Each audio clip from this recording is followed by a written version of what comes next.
Selamat pagi, Ibu. Selamat pagi, mari silakan masuk. Terima kasih, Ibu. Silakan duduk di sini ya.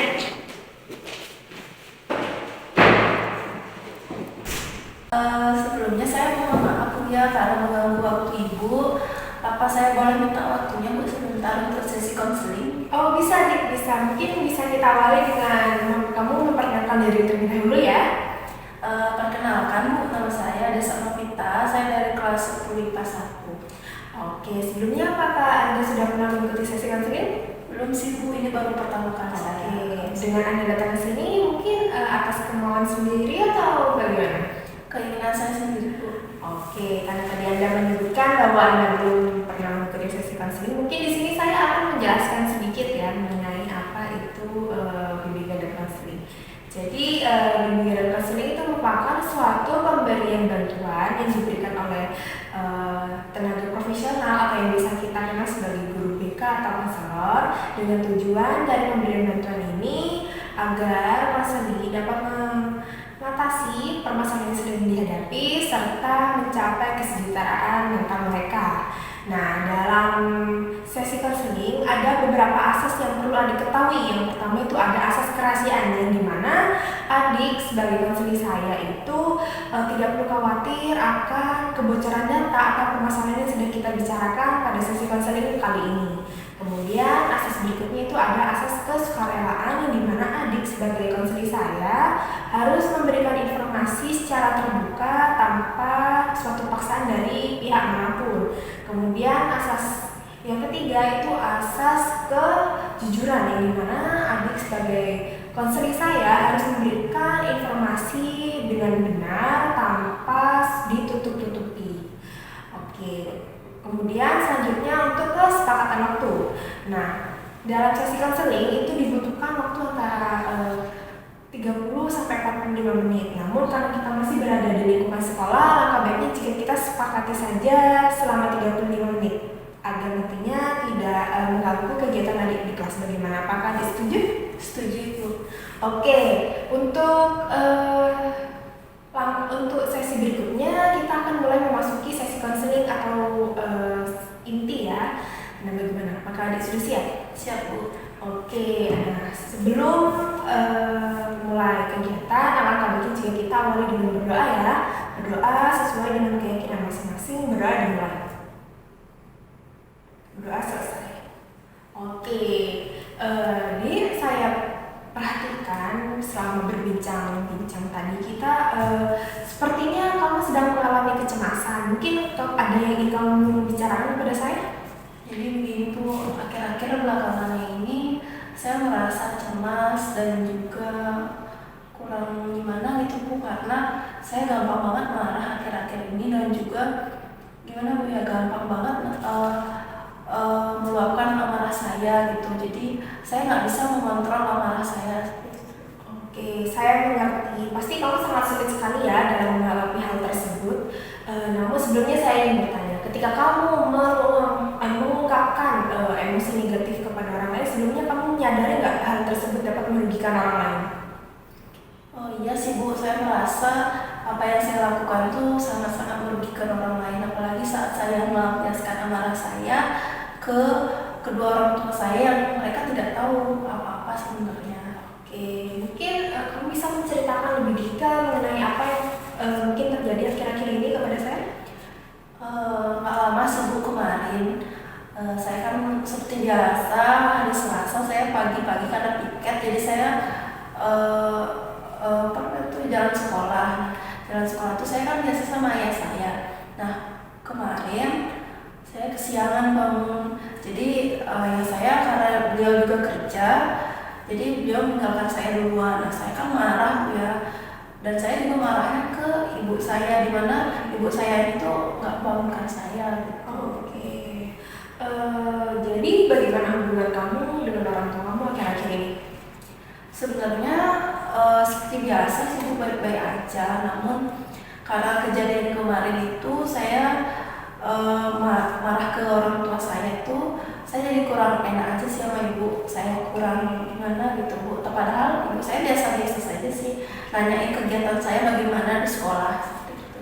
Oke, jadi dapat saya simpulkan ya, adik ini merasa kesulitan dikarenakan tidak mampu mengelola emosi dengan baik, benar begitu? Benar. Oke, ketika adik merasa kesulitan, biasanya apa yang adik rasakan? Rasanya saya pengen menangis dan juga berteriak sekencang-kencang itu sih Bu. Oke, ketika adik merasa sedih, nangis gitu, biasanya apa yang adik lakukan? Biasanya saya gini Bu, melempar barang yang ada di sekitar saya. Saya merasa puas jika barang itu sudah pecah atau rusak. Oke, setelah saya simak permasalahan yang sedang adik alami, mungkin dalam sesi konseling kali ini saya akan menggunakan pendekatan konseling SFBC dan teknik konseling scaling question. Sebelumnya apakah adik sudah mengetahui mengenai pendekatan dan teknik konseling tersebut? Belum sih, ini baru pertama kali saya. Mungkin oke. Jadi mungkin saya akan memberikan gambaran ya sedikit mengenai apa pendekatan dan teknik konseling tersebut. Jadi pendekatan konseling SFBC itu merupakan suatu pendekatan konseling yang berfokus pada solusi. Nah, sedangkan teknik konseling scaling question itu merupakan suatu teknik konseling yang dimana adik dalam skala 1 sampai 10 memilih pada tingkatan berapa permasalahan yang sedang adik alami ini mengganggu adik. Nah, kemudian untuk solusinya nanti kita bisa rencanakan bersama-sama. Apakah adik sudah mengerti? Sudah Bu. Oke, kita mungkin langsung saja ya dari skala 1 sampai 10 seberapa sulit adik mengelola emosi adik. Mungkin 8 mungkin Bu. Wah, cukup tinggi ya. Kira-kira bisa nggak kalau diturunkan ke tingkat yang lebih rendah? Kalau direndahin mungkin 6. Oke, agar bisa turun ke tingkat yang lebih rendah, apa yang biasanya adik bisa lakukan? Mungkin saya lebih meluangkan waktu saya untuk setidaknya bermeditasi atau melakukan beberapa hobi saya. Oke, baik, sudah cukup bagus ya. Dari skala 1 sampai 10, seberapa yakin kamu bisa melalui permasalahan yang sedang kamu hadapi kali ini? 7 mungkin. Oke, sudah cukup baik ya. Nah, Desa, benar seperti yang kamu katakan, ketika dirasa hati ini sedang tidak tenang atau lagi marah atau sedang dipenuhi dengan emosi negatif, alangkah baiknya jika kita itu sedikit meluangkan waktu ya, mungkin sekedar makan makanan kesukaan atau sekedar melakukan hobi. Dengan begitu kamu bisa melepaskan atau sebagai bentuk alternatif, sebagai bentuk refreshing ya. Oke, nah sebelumnya saya ingin bertanya, apakah Desa rajin berolahraga? Nggak rajin sih Bu, mungkin kalau ada waktu luang itu pun jarang.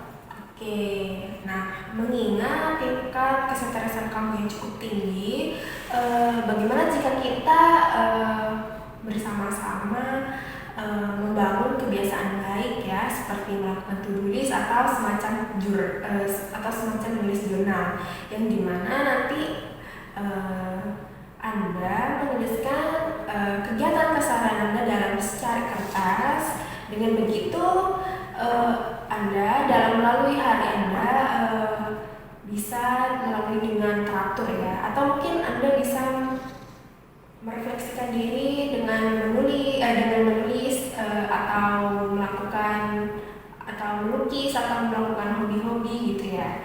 Bagaimana, apakah Anda setuju? Ibu, saya akan coba nanti ke depannya solusi yang Ibu berikan. Benar sih yang Ibu bilang, saya mungkin butuh refreshing atau apa untuk menenangkan pikiran saya. Oke, dari skala 1 sampai 10, seberapa yakin rencana ini akan berhasil? Saya akan berusaha dan terus mencoba sampai berhasil. Saya rasa mungkin di angka 10.